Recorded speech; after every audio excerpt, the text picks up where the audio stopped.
Hi friends, ನಮಸ್ತೆ. ನನ್ನ ಹೊಸ ಯೂಟ್ಯೂಬ್ ಚಾನಲ್ಗೆ ವಿಡಿಯೋಗೆ ಎರಡಕ್ಕೂ ಸ್ವಾಗತ. ವಿಡಿಯೋನ ಪೂರ್ತಿ ನೋಡಿ, ಇಷ್ಟ ಆದರೆ ಮಾತ್ರ ಸಬ್ಸ್ಕ್ರೈಬ್ ಮಾಡಿ, ಸಪೋರ್ಟ್ ಮಾಡಿ. ನಾನಿವತ್ತು ಮಾತಾಡೋಕೆ ಬಂದಿರೋ ವಿಷಯ ಏನಂದರೆ, ಟಾರ್ಗೆಟ್ ಧರ್ಮಸ್ಥಳನ ಇಲ್ಲ ಜಸ್ಟಿಸ್ ಫಾರ್ ಸೌಜನ್ಯನ ಅಂತ.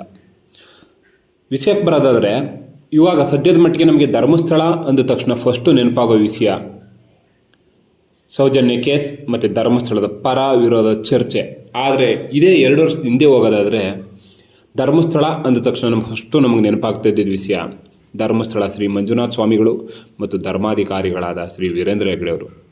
ಇನ್ನು ಮುಖ್ಯವಾಗಿ ನಮ್ಮ ಮೈಸೂರು ಭಾಗದಲ್ಲಿ ಒಂದು ಮಾತಿದೆ, ಧರ್ಮ ನೆಲೆಸಿರೋ ನಿಜವಾದ ಜಾಗನೇ ಧರ್ಮಸ್ಥಳ.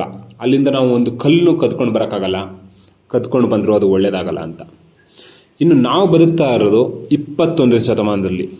ಟೆಕ್ನಾಲಜಿ ಎಷ್ಟು ಮುಂದೆ ಹೋಗಿದೆ ಅಂದರೆ, ಒಂದು ಎಕ್ಸಾಂಪಲ್ ಕೊಡೋದಾದರೆ, ಡೆಲ್ಲಿಲಿ ಶ್ರದ್ಧಾ ಅನ್ನೋ ಒಂದು ಹುಡುಗಿದು ಕೊಲೆ ಆಯಿತು. ಅಫ್ತಾಬ್ ಅನ್ನೋ ವ್ಯಕ್ತಿ ಅವ್ರನ್ನ ಕೊಲೆ ಮಾಡಿ 17 ಪೀಸ್ ಮಾಡಿ ಅವಳನ್ನ ಫ್ರಿಜ್ಜಲ್ಲಿ ಮತ್ತು ಕಿಚನ್ಲಿ ಕೆಲವು ಕಡೆ ಇಟ್ಟಿದ್ದ.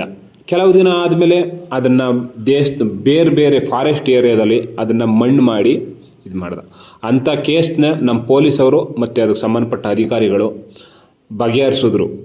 ಅಂದಮೇಲೆ ಒಂದೇ ಕಡೆ 100 ಸಾವಿರಾರು ಕೊಲೆ ಆದರೆ ಅದನ್ನು ಬಗೆಹರಿಸೋದು ಅಷ್ಟೊಂದು ಕಷ್ಟನಾ?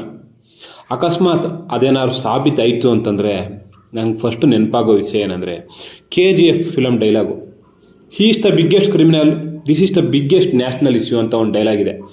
ಆ ಡೈಲಾಗು ಈ ಫಿಲಮ್ಗೋಸ್ಕರನೇ ಬರ್ದಂಗಿರುತ್ತೆ. ಏನು ಹುಡುಗಾಟನ 100 ಕೊಲೆ ಮಾಡೋದು ಅಂದರೆ? ನೀವೇ ಥಿಂಕ್ ಮಾಡಿ. ಏನು ಇವನು ಒಂದು ಕಡೆ ಮಾತಾಡ್ತಿದ್ದಾನೆ, ವಿಷಯಕ್ಕೆ ಬರ್ತಾ ಇಲ್ವಲ್ಲ ಅಂತ ಅನ್ಕೊಬಿಡಿ. ವಿಷಯಕ್ಕೆ ಬರೋದಾದರೆ ಒಂದು ಎಕ್ಸಾಂಪಲ್ ಕೊಡ್ತೀನಿ. ಲಾಲು ಪ್ರಸಾದ್ ಯಾದವ್, ಬಿಹಾರದ ಮಾಜಿ ಮುಖ್ಯಮಂತ್ರಿ, ಒಂದು ಸ್ಕ್ಯಾಮಲ್ಲಿ 950 ಕೋಟಿ ಸ್ಕ್ಯಾಮ್ ಮಾಡಿ ಜೈಲ್ಗೆ ಹೋಗಿದ್ರು.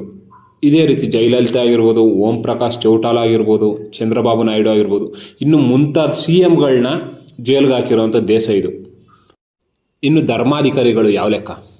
ಇದು ಪ್ರಜಾಪ್ರಭುತ್ವ. ಇಲ್ಲಿ ಕಾನೂನಿಗಿಂತ ಯಾರೂ ದೊಡ್ಡವರಲ್ಲ. ಮತ್ತು ಅವ್ರ ವಿಷಯಕ್ಕೆ ಬರೋದಾದರೆ, ಅವ್ರು ಯಾವತ್ತೂ ನಾನು ಅದು ಮಾಡಿದ್ದೀನಿ, ಇದು ಮಾಡಿದ್ದೀನಿ, ನಾನು ಅಷ್ಟು ದಾನ ಮಾಡಿದ್ದೀನಿ, ನಾನು ಜನಕ್ಕೆ ಊಟ ಹಾಕ್ಸ್ತಾ ಇದ್ದೀನಿ, ನನ್ನ ದುಡ್ಡಿದ್ದ ಊಟ ಹಾಕ್ಸ್ತಿದ್ದೀನಿ ಅಂತ ಅವ್ರು ಯಾವತ್ತೂ ಎಲ್ಲೂ ಹೇಳ್ಕೊಂಡಿಲ್ಲ. ತಾನಾಯಿತು, ತನ್ನ ಕೆಲಸ ಆಯಿತು ಅಂತಂದ್ಬಿಟ್ಟು ಬದುಕ್ತಾ ಇದ್ದಾರೆ. ಅದನ್ನು ಬಿಟ್ಟು ಯಾರೋ ಮಾಡಿರೋ ಅತ್ಯಾಚಾರನ ಇನ್ಯಾರ ಮೇಲೋ ಸತತ 12-13 ವರ್ಷದಿಂದ ಅವ್ರು ತೇಜೋವಧೆ ಮಾಡ್ಕೊಂಡು ಬರ್ತಾನೆ ಇದ್ದೀರಾ. ಅವರು ಸುಮ್ಮನೆ ಇದ್ದಾರೆ. ಇನ್ನು ಸೌಜನ್ಯ ವಿಷಯದಲ್ಲಿ ಸಂತೋಷ್ ರಾವ್ ನಿರಪರಾಧಿ ಅಂತ ಹೇಳಿರೋ ಕೋರ್ಟೇ ನಿಶ್ಚಲ್ ಜೈನ್ ಅವ್ರನ್ನೂ ನಿರಪರಾಧಿ ಅಂತ ಹೇಳಿದೆ. ಆದರೆ ನೀವು ಸಂತೋಷ್ ರಾವ್ ನಿರಪರಾಧಿ ಅನ್ನೋದನ್ನ ಒಪ್ಕೋತೀರಾ, ಅದೇ ಕೋರ್ಟ್ ಹೇಳಿರೋ ನಿಶ್ಚಲ್ ಜೈನ್ ಅವ್ರನ್ನ ನಿರಪರಾಧಿ ಅಂತ ಒಪ್ಕೋತಾ ಇಲ್ಲ. ಸೌಜನ್ಯಗೆ ನ್ಯಾಯ ಕೊಡಿಸೋ ವಿಷಯದಲ್ಲಿ ಸಾಕ್ಷಿಗಳನ್ನ ನಿಮ್ಮ ಹತ್ರನೇ ಇದೆ ಅಂತ ನೀವು ಹೇಳ್ಕೊಡ್ತೀರಾ. ನಾನು ಕೇಳೋದೊಂದೇ, ಅಷ್ಟೊಂದು ಕೊಲೆ ಮಾಡಿದವ್ರಿಗೆ ನಿಮ್ಮಿಬ್ಬರನ್ನ ಕೊಲೆ ಮಾಡೋದು ದೊಡ್ಡ ವಿಷಯ ಆಗಿರಲಿಲ್ಲ ತಾನೆ? ಯಾಕೆ ಮಾಡಿಲ್ಲ ಹೇಳಿ? ಅದರ ಅರ್ಥ ಅವ್ರು ಯಾರನ್ನೂ ಕೊಲೆ ಮಾಡಿಲ್ಲ, ಯಾರನ್ನೂ ಇದು ಮಾಡ್ತಾ ಇಲ್ಲ ಅಂತ ಅರ್ಥ. ನಿಮ್ಮ ಹತ್ರ ಸಾಕ್ಷಿ ಇದೆ ಅಲ್ವಾ, ಹೋಗ್ಬಿಟ್ಟು ಕೊಡಿ, ಕೋರ್ಟ್ ಕೊಡಿ, ಸ್ಟೇಷನ್ಗಳು ಕೊಡಿ, ಒಂದು 5 ಕಾಪಿ ಮಾಡಿಸ್ಕೊಳ್ಳಿ, ಕೋರ್ಟ್ಗಳಿಗೆ ಸಬ್ಮಿಟ್ ಮಾಡಿ, ಪೊಲೀಸ್ ಸ್ಟೇಷನ್ಗಳಿಗೆ ಕಂಪ್ಲೇಂಟ್ ಕೊಡಿ. ಯಾಕಾಗಲ್ಲ? ಅಕಸ್ಮಾತ್ ಅವ್ರು ತಪ್ಪೇ ಮಾಡಿದರೆ ಶಿಕ್ಷೆ ಅನುಭವಿಸ್ತಾರೆ. ಅದನ್ನು ಬಿಟ್ಟು ಅವ್ರು ತೇಜೋವಧೆ ಮಾಡಿಕೊಂಡೇ ಜೀವನ ಕಳೆದ್ರಲ್ಲ 12-13 ವರ್ಷದಿಂದ, ಯಾಕೆ ಅಂತ ಗೊತ್ತಾಗಲಿಲ್ಲ. ಇದೆಲ್ಲ ಪ್ರೂವ್ ಮಾಡೋಕ್ಕಾಗದೆ ಇನ್ನೂ ಒಂದು 10-15 ಕೇಸು, ಸುಜಾತಾ ಭಟ್ ಅಂತಂದ್ರಿ, ಅನನ್ಯ ಭಟ್ ಅಂತಂದ್ರಿ, ಅದಾದಮೇಲೆ ಮಾನೆ ಮಾವುತ ಏನೇನು ಹೇಳ್ತಾ ಇದ್ದೀರಾ, ಯಾವುದನ್ನು ನಿಮ್ಮ ಕೈಯಲ್ಲಿ ಪ್ರೂವ್ ಮಾಡೋಕ್ಕಾಗ್ತಾ ಇಲ್ಲ.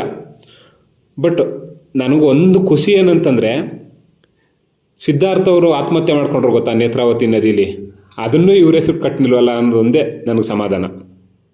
ಇಷ್ಟೇಳಿ ನಾನು ವಿಡಿಯೋನ ಮುಗಿಸ್ತಾ ಇದ್ದೀನಿ. ಏನಾದರೂ ಸಣ್ಣ ಪುಟ್ಟ ತಪ್ಪಿದರೆ ತಿಳಿಸ್ಕೊಡಿ. ಇದು ನನ್ನ ಮೊದಲ ವಿಡಿಯೋ.